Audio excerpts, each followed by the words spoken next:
So week 1, we talked about some general use things that you can do to help reduce stress in your life. Last week, we talked about reduce. God,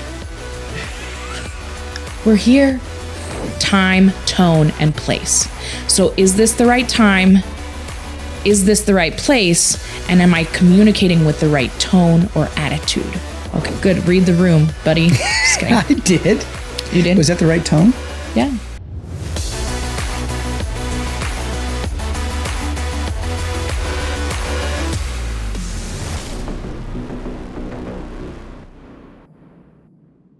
Welcome to the next episode of the Mental Health Janitors, where we help you clean up the mess in your head. I'm your host, Sergeant Q, and with me as always, Doc Jess. Hi, welcome. All right, guys, this is a really cool episode. So this is 3 of a 3-part series we're doing on reducing stress in your life. So week 1, we talked about some general use things you can do to reduce stress in your life. Last week, we had a more targeted approach at how to reduce stress by taking control of your financial future. And today we're going to talk about stress reduction when it comes to relationships. So buckle up, guys, because we're going to get right into this stuff. And then we're going to start talking about this really cool relationship app, which we found. It's called Paired. And so I downloaded it today. I'm going to be working with my spouse on it. I'll report back to you guys. I can tell you there's already some things I don't like about it. I was going to say, really cool app. That wasn't the vibe I was getting from you. Pre-show. Hey, it was a cool app until I started to try and use it. And I'm like, okay. And here's the thing. I'm harder on these things than most people because I am a developer. Yeah. And so I'm just harder on those things. Then we've got some really cool scripture, some ancient wisdom to kick to you guys about relationships coming from Hebrews. And then we're going to get into our tool for our toolbox and our practical application, which is communication basics, which sounds really, really fun. Really fun. All right. Are you guys ready? Let's get into it. Hold on. We got the word teaser. Oh, the trivia. I lost last week. I lost. Oh, okay. We lost. It's us against the cards. There we go. Teamwork. There we go. Teamwork makes the dream work. There you go. All right. Is that a hashtag or a tagline? That's a tagline. That's 2 words. Oh, great. I'm totally Hashtag's like 1 word or 2 words. Okay. Word teaser, random knowledge. What are the most expensive baggage travel fees? You travel a lot. You should know this. Wait, we're talking airline, right?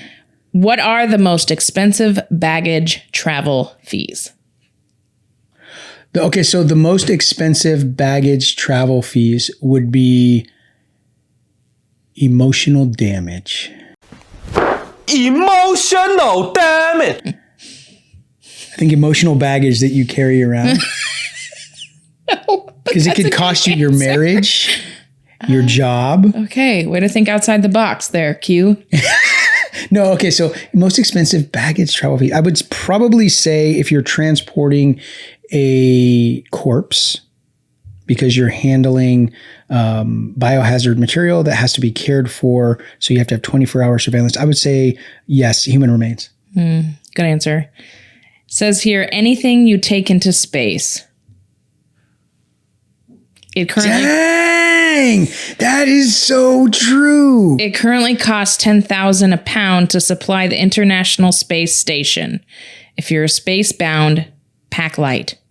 Dang it, I am a space nerd too. I didn't even consider space. Yeah. Wow, I'm kind of on a losing streak right now. Elon's making it cheaper though. He is, We are on a losing streak. Yes. You lose, I lose. Dang it. Space, that's right. My goodness. All right. Well, let's, you guys keep coming back for those. Those are fun. Yeah. You'll get one eventually. They're fun. Yeah. Wait a minute. You might just say, we're going to get into the current event. Hey, we got something going on the roof. Yeah. Hear the occasional bang. Don't worry about it. Yeah. That'll help. If it's major, we'll reset, sure. But it's his little footsteps. Yeah. All right, well, we're going to go ahead and get into our next segment. But first, if you guys hear some banging, something like that, it's totally fine. We got a guy on the roof. This is Seattle. It rains all the time. We got a small leak here, so I got a guy on the roof fixing it. So just ignore those bangs. Totally fine. All right, let's get into it. Our current event, we talk about, you were talking about this, the number one relationship killer Sure. So let's talk about that. Yeah.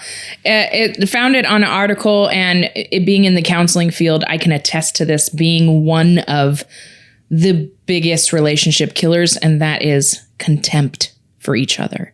The tag, or like the quote of, I wish we'd never met. So break down contempt. What does that word mean?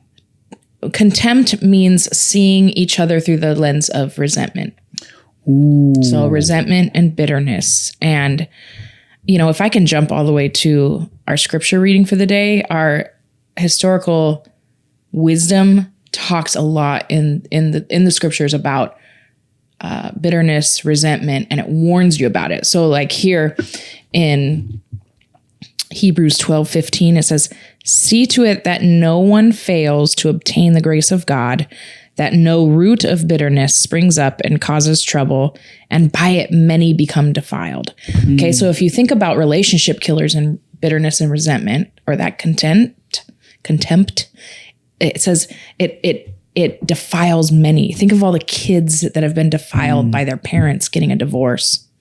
Think about friendships that have been broken because of a husband and wife divorce and make people pick sides. Oh yeah, I've been through that. That's horrible because now, it's like, well, he's my friend, and now I can't hang out with him anymore because she's your friend. Yeah, it's a weird position that your friends get put in. Yeah, so many people are affected from this lens of contempt that you start seeing your spouse in.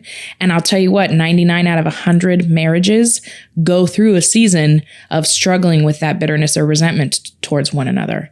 And I love, one of my favorite things to do is to interview older couples that have been married for over 40 years.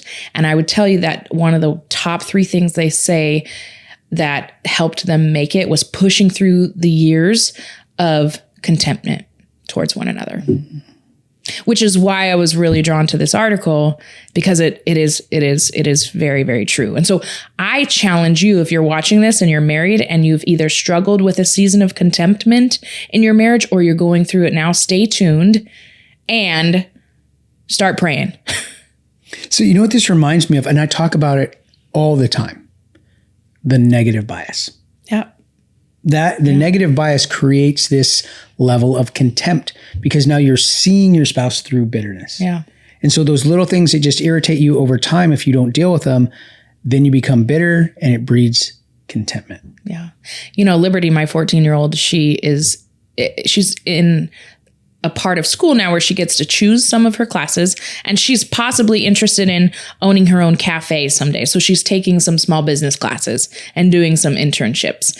And right now she's learning about communication. And so she'll catch my husband in it, like he calls it guilt trip ministry, but he'll give the girls a little guilt trip as a joke, not really meaning it, but she'd be like, you know, Dad, that really is manipulation. And I'm learning in my communication class that da-da-da. And he's like, and he's so cool because he said, you know what, Liberty, I'm a terrible communicator. You have every right to correct me if you see me communicating in a destructive way. And she's like, really? He's like, really? So that's really cool to watch them like learn from each other and feed each other and build each other up in that. But also she was talking about, she was like, I don't know what it's a P word or something talking about. And I said, oh, that's perception bias. She was like, that's the word. And it aligns with that negative bias, that perception bias. It does. When we have a negative experience, it alters our perception of future events. And because we see it through that skewed lens. Mm-hmm. And so there's a great story they talk about. It's this husband and wife, and they have a new neighbor move in.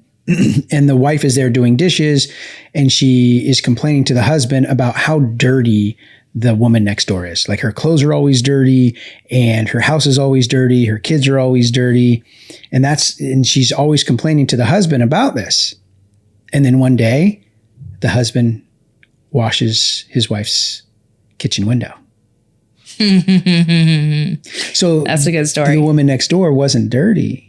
She was looking at her through a dirty lens, which made her look dirty. Her perception was skewed because her lens was dirty. And so how many dirty lenses do we have when we look at people? Because we've had a negative experience with somebody, couldn't even be that person, could be somebody who looks like them, acts like them, who is that race or nationality or whatever, or has that type of job, where it be police officers. And so we've had a negative experience with police officers, and now we view all police officers that way. Another really interesting research that I've seen and that I read was what they did is they took a group of women going to interview for, have you heard? Yes, I saw this. I saw the video of this. Okay. Yeah, this is amazing. They took a group of women to go into a social experiment. They told them they were going to do their makeup and draw a scar on their face. And so they got them all scarred up. They let them see themselves in the mirror, and they're about to go into this social experiment interview. And right at the last minute, they're like, oh, we need to touch it up real quick. And they touch it up, but they actually erase the scar and send them in with no scar. And every single woman coming out said, oh, they treated me different. So interesting. And that is also another example of perception bias, is they actually showed them a mirror and they were so embarrassed because it clicked. Oh my gosh, I just made that all up in my head. And I mean, you can take that or leave it, but it is proven time and time and time again, there is such thing as negative and perception bias, and it is destructive. Super destructive. And when you look at our society, the media loves to polarize these issues because they get more clicks on negative stories than positive ones. And so because they want more clicks, which means more ad dollars, which means bigger salaries, they push that narrative. Which feeds on your negative bias. And then you start to believe these negative things about a specific person or demographic or city when that's not actually the reality. So now that you are informed, when you start seeing these news articles, when we're going into election cycle, when you start seeing these election ads where all they're doing is talking negatively about their opponent, you're going to be smarter. You're not going to have a dirty lens when you look at these things, and you'll be able to make a better, more informed decision about how you want to live your life. So I'll get off my soapbox. I also just want to throw one thing in there, is that most people have a perception or negative bias that they experience. So I don't want anybody to feel guilt or shame surrounding it. I do want us to start recognizing it. And if you are a Christian, saying, Lord, search my heart, reveal this negative and perceptive bias that I might carry with me, so that we can make those changes. But you're not alone, and it is there is hope to overcome it. But the first part of overcoming it is recognizing that it's there. Half the battle is knowing. Okay, it's Army. I don't know Army stuff. Oh my gosh. Yeah. So we know, and so what Jess is saying about taking it to the Lord and saying, search my heart. There's a guy that we know that was a big time racist. And he started going to church, started praying to the Lord to break his heart. And now he is always at the altar, just continuing that prayer. He has overcome that racism that he was struggling with. He now spends time specifically seeking out people of other races to pray with, to help him continue to break that bond. And so it's just really cool, the power the Holy Spirit has to be able to alleviate you of these bonds that we put in because of our negative bias, because negative perception, because things that happened to us in our past, our trauma. Or things that are beyond our control that have been taught to us. That's true too. And that we don't necessarily have much control over, That's right? true. But it takes a lot of courage to step out of that into that vulnerability and transparency. And you know what? It does take a lot of courage and vulnerability for the other race to be welcomed in and say, hey, I'll be that guy to help change your mind. I'll hug you and pray with you. It's beautiful. I know who you're talking about. It's a beautiful thing watching it unfold, but we are running out of time in this part. So let's move on. Okay. But before we do, no, I'm just kidding. Oh God. So before we cut, we've already talked a little bit about the scripture, and we will get back to that. But that reminds me, the gentleman that we're talking about, there's another more famous application of this, where there was a black gentleman who had been abused by some white racist folks. And I can't think of his name. Casey, you're going to have to look this up and put his name up, watch his videos. It's incredible. So he could have been super negative about that. He could have attacked them and just been on this, and rightfully so, been on this war against this other race and this other group of people because of what had happened. But he chose not to. What he chose to do, he was a black man, he chose to go and befriend people who were in the KKK. And he chose to do this because he knew they had a wrong perception of black people. And so instead of fighting fire with fire, he threw water on the situation. And he would go to them and befriend them, and it would change their perception of black people. And there are hundreds of people that he befriended who were in the KKK that renounced that lifestyle, walked away from that organization, and have totally transformed their lives because he helped them overcome that negative bias they had against black people. It was really cool to read this guy's story and hear about it. Casey's shaking his head. He's heard about this guy. And you're talking about people who are like grand wizards of the KKK. So really high up in leadership that he was able to become friends with, change their mind about his whole race of people, and have totally transformed their lives and lives of hundreds of other people. So it's fascinating when you can help people overcome, or yourself, you can overcome a negative bias. What a huge impact that has on you and your friends and family, your sphere of influence. It's incredible. And if you need any more evidence, go watch that. His name is right here. Go watch his video. It's incredible. Read about him. Remarkable, humble servant of the Lord. And just full disclosure with that is, by no means are we advocating for those people in the KKK deserving that from him. They didn't deserve it.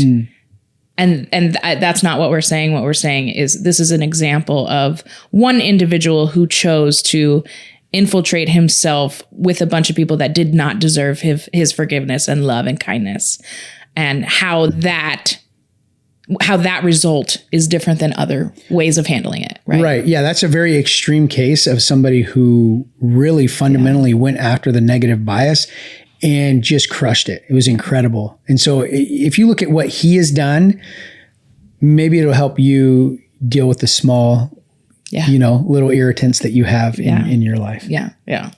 Because I've experienced nothing to that extent. No, me either. I mean, I've experienced some stuff, but not like that. That guy is pretty remarkable. Hero. For sure. Status, for sure.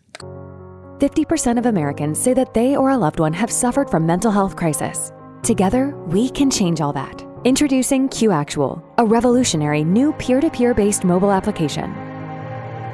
Personalized to fit your lifestyle, with pinpoint GPS location in times of emergency. Connecting you to your care provider. With QActual, we will move you forward. Download QActual now and visit QActual.com. All right, so our scripture verse is Hebrews 12:15.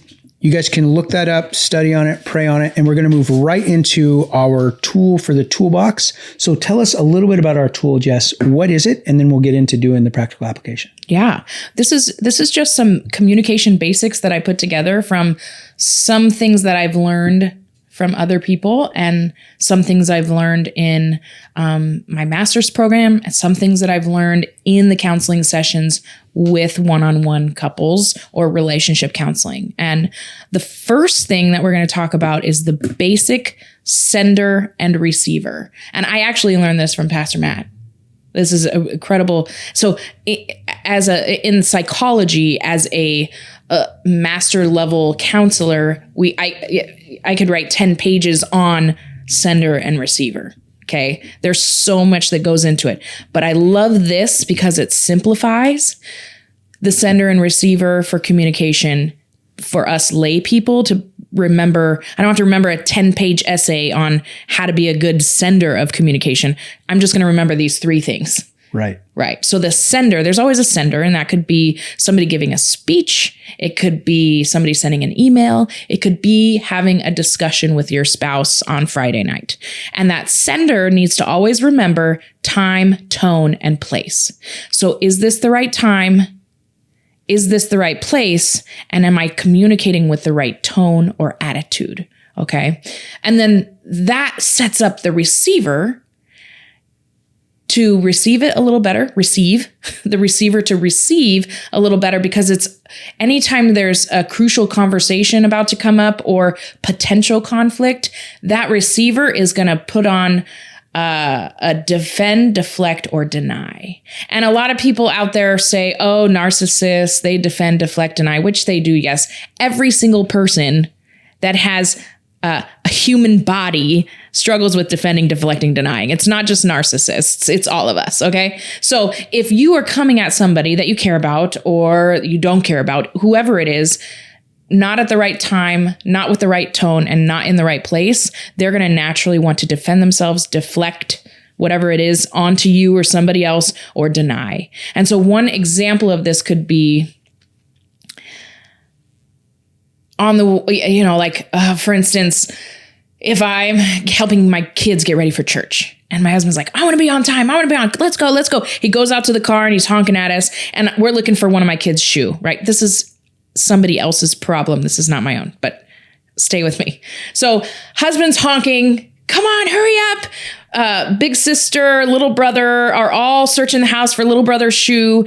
And mom is freaking out like, oh my gosh, can you stop honking at us? We're okay, right? So then mom gets in the car and is like, I can't believe you're honking at me. You should have been there to help us, right? Not the right tone. It's not the right time, and you're not in the right place. You're on the way to church, okay? Right? So the right thing to do, right? If you come at husband that way, he's going to defend, deflect, deny. Okay? It's just the reality. Does he deserve it? Probably, okay? But let's take a step back and I would then challenge the mom to figure out a better time in a different place with the right tone to bring this up to husband. So it could look like, have a great day at church, hold hands, make up, whatever, come home, and start with what we're going to get into here in a second is a tool in how to effectively communicate with the right tone. Okay. Does that make sense? It does. Okay. Also, the receiver, it's really important for us to remember, knowing is half the battle. Start recognizing when I feel defensive, feel like I want to deny something or deflect, because that inside of me is telling me, hold on, I'm feeling attacked somehow. Why is that? Why am I defending myself right now? Okay. And doing some self-reflection. So do you have any questions?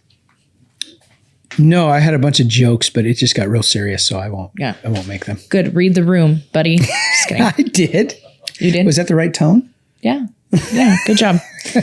So what we're gonna dive into is defining the problem, and this is a tool that we'll make available for all of you guys. And this is something I send home with my couples and my mothers and daughters, or any kind of family counseling that I do, any kind of couples counseling. I send this worksheet home and say, even if you have to sit down and write it out and read it from writing it out as you begin to learn this new tool of how to communicate, because you've communicated for 30, 40, 50, however many years one way, it's going to take some time to unlearn that and relearn a new way of communicating. So the tool is this simple. I feel ... when you ... and then describe the setting if possible. And then we're going to jump to, could you please? And then we're going to ask for an increased behavior instead of decreased. And then be specific about what you want the new behavior to look like. And then make sure that your request is in a warm and gentle tone. So an example could look like this. I have one. Okay. I forgot the word. I feel very discounted when you leave empty Amazon boxes by the door. In the future, could you please break down the boxes and throw them in the trash? I would appreciate it. How was that? That was okay. It was okay. It wasn't good? It was okay. Much better than what you would have said before. Yeah. Correct? Yeah. So I would go as far as describing why you feel discounted. So I feel discounted when you And sometimes it's Leave even the Amazon boxes. And sometimes it's really helpful. Actually, all the time. Oh, okay. It's really so helpful I got it. to leave out the you. So an example would be, even I know I said you, and you can say you, but imagine this. I feel unsafe when there's Amazon boxes piled up in the hallway, because for me, it puts me in panic mode because I go straight to thinking, what if there's a disaster or something? My family doesn't have a way to get out of the house smoothly. Yeah, that's exactly why. Could you put it into practice to break down those Amazon boxes as soon as you get them, so that I know that my family is safe in case of an emergency? I feel like we need to build an app that translates what I want to say into that, or what I say into that. Can we chat GPT this thing to be that? Because that's exactly, that was great. So you saw how I did it and it was rough. Rough. Okay. And then Jess did it and just like, whoop, smoothed it out. Smooth it out. Well, everybody needs a Doc Jess in their pocket. They just like say what they need to say, and then it translates it into like rational, healthy communication. Right. The difference is we're taking ownership over our feeling and not saying the other person makes us feel that. And that is a softer place to land for the person receiving it. So if you're saying, I'm sure I've given this example. I'm going to do it again. I get up early on Thursdays, a little bit extra early, so that I can clean my whole kitchen because it's my longest day. It's where I work in Federal Way. So I'm gone from 8 o'clock in the morning till 8 o'clock at night, or 7 o'clock at night. And when I get home, so I meal prep for Thursdays, a casserole, something easy with easy directions that I ask Liberty to throw into the oven at a certain time, so that as soon as I get home, dinner is ready, the kitchen is clean, I can come, because like you, when I come home and things a mess and like I get anxious, right? So, but if I get up early on Thursdays, clean the kitchen, I know that I'm coming home to a clean kitchen and to a dinner that's already easily ready. So a few weeks go by and my kids come home and they leave their peanut butter and jelly snack knives out everywhere, and there's dishes piled in the sink, and rightfully so, I could come home and be angry. You guys, how many times do I have to tell you to clean up after yourselves? Like I'm not going to say this, but subconsciously what I'm feeling inside is taken for granted and dismissed, right? And like, are my kids intentionally trying to make me feel taken advantage of and dismissed? No. And so what is a more effective way for me to get them to do what I want them to do? Like this? I can't believe every time I come home on Thursday nights, you guys, you do this to me every Thursday. Why can't you just pick up after yourselves? Like, that's what I feel like saying. And that's what a lot of people say out of habit. Okay. That's how they react out of habit. Okay. Rephrase. I look around and I say, okay, Autumn's homework is out. She's 8. That shows initiative, that she got her own homework out and started working on it. Liberty's got a load of laundry in, but there's some peanut butter and jelly smudge and some dishes in the sink. So I'm going to think something more along the lines of, I feel really overwhelmed and anxious when I come home on Thursday nights after a long day meeting with clients and the kitchen looks like this, because I get up early every Thursday morning to make sure the house is clean for when I come home. I can just kind of let loose, relax, and spend time with you guys, because that's really what makes me happy. Do you think you guys could put more effort into cleaning up after yourselves on Thursdays so that when I get home we can have a good night together? Which one do you think they're going to respond to better? The second one for sure. Yeah. Is there a third option? Yeah. Corporal punishment? There is, yes. That's a different podcast. No, but it's communication is we want to reach a goal right at the end. What is that goal, and how is the best way to communicate to get to that goal? You want the boxes gone. You feel dismissed when they're there. She's not trying to dismiss you or disrespect you, but how do I communicate how I'm feeling to get her to see how serious I am about this and how much it affects me? This reminds me, Jess, we did, we want to do 3 parts of a series to reduce stress, but I think that we should go into, as we're talking, I think we should talk more about parenting, because this is a huge, my kids are adults now, but when they weren't, man, I wanted to strangle them sometimes. I wanted to do the Homer Simpson,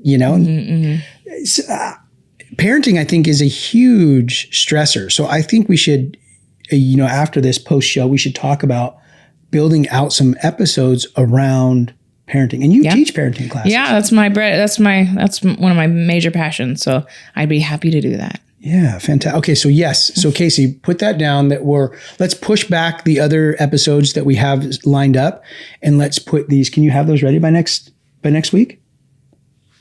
Yes. Okay, I perfect. So we will start to put those in place for you guys. I think it's really important. And we actually have a guest coming in next week, actually. So it'll be after our guest. Yeah. So we have a special guest coming in. Casey's working on right now. I don't know if we can get him. He's got to call his agent, see if he can get him in here. He's got a major book deal he just did. So we'll see. It's just coming out. We'll see if we can get him on. Yeah. I might have to pull some favors to get him on set, but we'll see what we can do. Guilt Trip Ministry. But I think this parenting thing, honestly, is something that we really, when we're talking about stress and stress reduction, being able to manage your children more effectively would be a huge stress reliever, because that adds a ton of stress on the spouses, both, because sometimes they're at odds because of the kids' behavior. Yeah. And so this would be something I think would be incredibly valuable, just kind of to continue our series of stress reduction. Yeah. Sounds good. All right. So let's go ahead and we'll make those changes. Sorry, you guys this is happening in real time. So you guys are part of our planning session. And if you like this content, you guys make sure you like and subscribe. Yes. So you get all the podcasts, and you can be a part of our inside group. Yeah, it's really cool. And you can find us where we have an RSS feed. So it's a really simple syndication. Yes. Right. And so you can find that anywhere you download podcasts. I get mine on Amazon Music. That's where I listen to it. And yes, I listen to our podcasts. They're great. I love them. I can't help it. But he likes to hear his own voice.